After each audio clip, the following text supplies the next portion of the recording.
Well, tonight the world has lost a man described as a courageous troublemaker with a heart of gold. AIDS activist Larry Kramer has died. We wanted to take a closer look at Kramer's Bay Area legacy, so we talked with a former KPIX5 reporter and America's most famous doctor.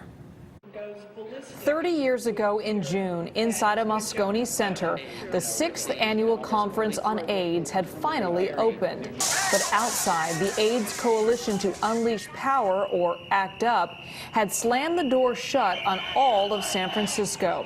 It was a series of historic protests orchestrated in part by Larry Kramer. Larry Kramer decided the real battle should be in the streets, not inside the convention center. And it's important to realize that the activism was not subtle. He was, at that time, enraged at the lack of attention that he felt the federal government was paying attention to the needs of people with HIV/AIDS. Larry Kramer was a playwright, author, and ardent AIDS activist. He wasn't always correct, but his heart was always in the right place. Dr. Anthony Fauci spoke to KPIX5 about his first encounter with Larry. An article he wrote for the front page of the magazine section of the Sunday San Francisco Examiner in the 1980s, and the title of it was An Open Letter to an Incompetent Idiot. Anthony Fauci, I call you a murderer.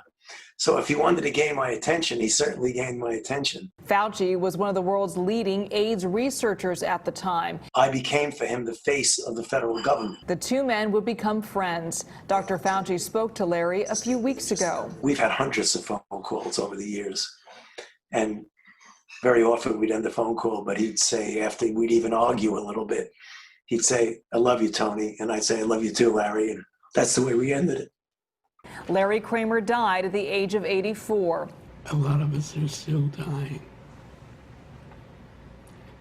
People overlook that fact. You know, San Francisco was one of the epicenters of HIV in the early years, and it was for his brothers and sisters in San Francisco that he fought for. So. Well, Kramer's ACT UP set an example for many other patient groups, including those with breast cancer and prostate cancer.